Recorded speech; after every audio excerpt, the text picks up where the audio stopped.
സ്വരാജ് ഒരു കോളേജ് വിദ്യാർത്ഥിയായിരുന്ന കാലം മുതൽക്കേ എനിക്കറിയാം. ഈ ചെറുപ്പക്കാരൻ്റെ പരന്ന വായന, അറിവ്, ധാർമ്മിക ബോധം ഇവയൊക്കെ എന്നെ പലപ്പോഴും അത്ഭുതപ്പെടുത്തിയിട്ടുണ്ട്. എം സ്വരാജ് കാലിക്കറ്റ് യൂണിവേഴ്സിറ്റിയുടെ ഏറ്റവും ശ്രദ്ധേയനായിട്ടുള്ള യൂണിയൻ ചെയർമാനായിരുന്നു. ഞാൻ വൈസ് ചാൻസലറായിരിക്കുന്ന കാലഘട്ടത്തിൽ ഒരുപക്ഷെ ഒരൊറ്റ വിദ്യാർത്ഥി സമരവും അവിടെ ഉണ്ടായിരുന്നില്ല. കാരണം വിദ്യാർത്ഥികളുടെ എല്ലാ ആവശ്യങ്ങളും പൂർത്തിയാക്കി കൊടുക്കുന്നതിൽ യൂണിയൻ ചെയർമാൻ എന്ന നിലയിലും വൈസ് ചാൻസലർ എന്ന നിലയിലും ഞങ്ങൾക്ക് ഒന്നിച്ച് പ്രവർത്തിക്കുവാൻ കഴിഞ്ഞു. ഞാൻ പ്രതീക്ഷാപൂർവ്വം നോക്കിയിട്ടുള്ള വ്യക്തികളിൽ ഒരാളാണ് എം സ്വരാജ്. അദ്ദേഹത്തിന് ഭാവിയെ സംബന്ധിച്ച് സുവ്യക്തമായ ദർശനമുണ്ട്, വലിയ സംഘടനാ പാഠവുമുണ്ട്.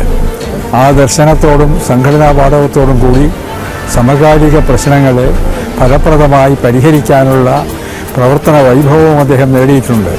ഇതെല്ലാം ഇണങ്ങിച്ചേർന്ന ആദർശബോധവും ദർശനദീപ്തിയും കർമ്മശേഷിയും ഇണങ്ങിച്ചേർന്ന കാര്യക്ഷമത കൂടി ഞാൻ ചേർക്കണം, ഇണങ്ങിച്ചേർന്ന ഈ വ്യക്തിത്വം നമ്മുടെ രാജ്യത്തിൻ്റെ ഭാഗധേയം നിർണ്ണയിക്കുന്നതിൽ പ്രധാനപ്പെട്ട പങ്ക് നാളെ വഹിക്കുമെന്ന കാര്യത്തിൽ എനിക്ക് സംശയമില്ല. രാഷ്ട്രീയ പ്രവർത്തനം കമ്മീഷൻ പൈസ വാങ്ങിക്കാനും അടുത്ത ഇലക്ഷന് മുമ്പ് ആളുകളെ പിടിക്കാൻ വേണ്ടി പൈസ ഉണ്ടാക്കി ആളുകളെ പിടിക്കാനും കൈക്കൂലി വാങ്ങിക്കാനും അധികാരം ദുർവിനിയോഗം ചെയ്യാനുമൊക്കെയുള്ള ആളുകളെ അല്ല ഒരിക്കലും നമ്മുടെ പ്രതിനിധിയായി നമ്മൾ തിരഞ്ഞെടുക്കേണ്ടത്.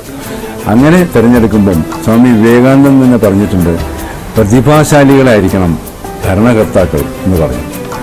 പ്രതിഭാശാലിയായ ഒരാളെ ആണ് നമുക്ക് പ്രതിനിധിയായി തിരഞ്ഞെടുക്കേണ്ടത്.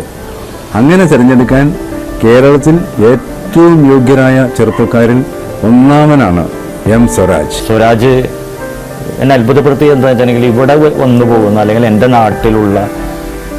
നാട്ടിലുള്ള ആളുകൾക്ക് പോലും അറിയാത്ത NV കൃഷ്ണവാര്യർ വെള്ളച്ചിറകാരനാണോ എന്ന് ചോദിച്ചാൽ അറിയാത്ത പലരുണ്ട്. പക്ഷെ സ്വരാജ് എന്നെ അത്ഭുതപ്പെടുത്തി.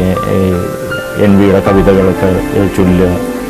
അപ്പോൾ ഇത്രയേറെ കാര്യങ്ങൾ സംസ്കാരമായാലും കലയായാലും ഒക്കെ അറിയുന്ന ഒരു നേതാവ് നമുക്ക് വേണ്ടത് നല്ലതാണ്. സ്വരാജ് സംസാരിക്കുന്നത് ഞാൻ കേട്ടിട്ടുണ്ട്, എഴുതുന്നത് ഞാൻ വായിച്ചിട്ടുണ്ട്. സ്വരാജിൻ്റെ സോഷ്യൽ മീഡിയ ഇടപെടലുകൾ മുഴുവനും വളരെ ശ്രദ്ധയോടെ പിന്തുടരുന്ന ഒരാളാണ് ഞാൻ.